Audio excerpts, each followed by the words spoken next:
कर पहले उसने अखबार पढ़ा, फिर नाश्ता बना पतिदेव के साथ नाश्ता करने लगी।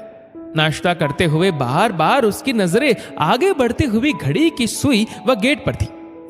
11 बजने वाले थे, लेकिन अभी तक उसकी मेड गीता का कहीं अता पता ना था। सुमन का दिल गीता के छुट्टी मारने की सोच जोरों से धड़क रहा था। गुस्से में बड़बड़ाते हुए अपने पति से बोली, आज संडे का दिन ही मिला था इसे छुट्टी करने को, बता तो देती छुट्टी करने से पहले।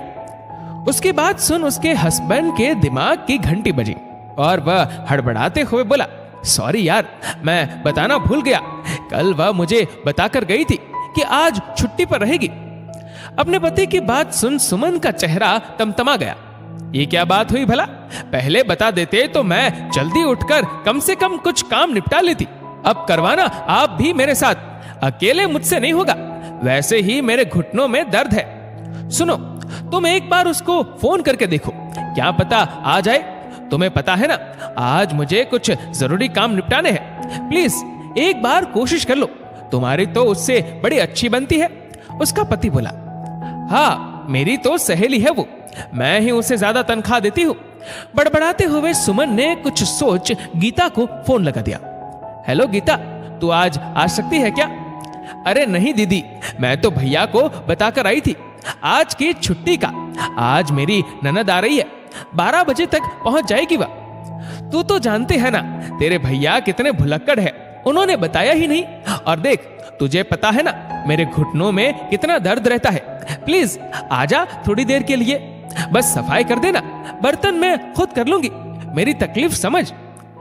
गीता सुमन के यहाँ कई सालों से काम कर रही थी और दोनों ही एक दूसरे का सुख दुख समझती थी। कुछ सोच गीता ने कहा, अच्छा दीदी, आधे घंटे के लिए आ जाती हूँ। गीता ने आकर सफाई कर दी।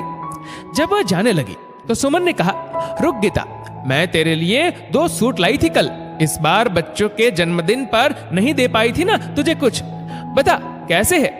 अरे दीदी, आपने पसंद किए हैं तो अच्छे ही होंगे। कौन सा ज्यादा पसंद आया तुझे इनमें से? बता कौन सा सिलवाएगी?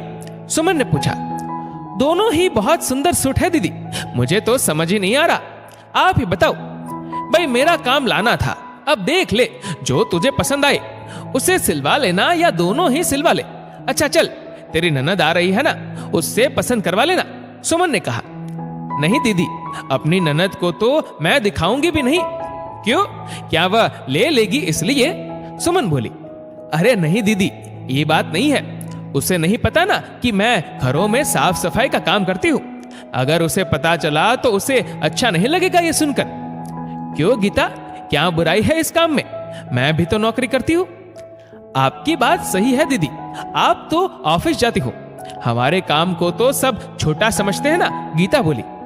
मेहनत व ईमानदारी से किया कोई भी काम छोटा बड़ा नहीं होता गीता, छोटा बड़ा तो उससे हमारी सोच बनाती है। अच्छा तू ही बता, पहले तो तेरे आदमी को भी पसंद नहीं था कि तू ये काम करे, लेकिन जब घर में आमदनी बढ़ी और रहन सहन अच्छा हुआ तो उसकी सोच बदली ना। और रही मेरी बात तो सुन, हम भी कोई खानदानी रईस नहीं थे। मेरी मम्मी सिलाई कढ़ाई करती थी और मैं उनकी मदद करवाती थी। हाँ, उन्होंने हमारी पढ़ाई की और बहुत ध्यान दिया, जिसके कारण आज मैं यहाँ पर हूँ। तू भी अपने बच्चों को अच्छे से पढ़ा लिखा, जिससे कि वह भी अच्छी नौकरियों पर लग सके। लोगों का क्या है, वह तो कुछ भी कहेंगे। ये तुम्हें देखना है कि तुम अपने परिवार की बेहतरी के लिए क्या कर सकती हो।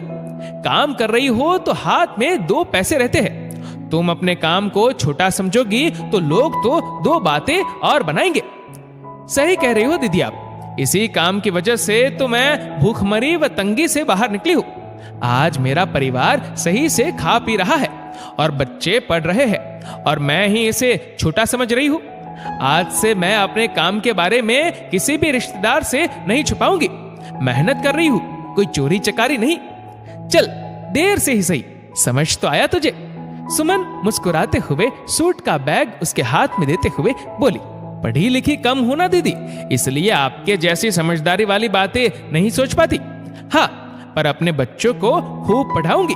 अच्छा चलो दीदी, मेरी ननद आती होगी, उसको आपके दिए सूट भी दिखाऊंगी और ये भी बताऊंगी कि मैं भी नौकरी करती हूँ, वह भी घरों में साफ सफाई की।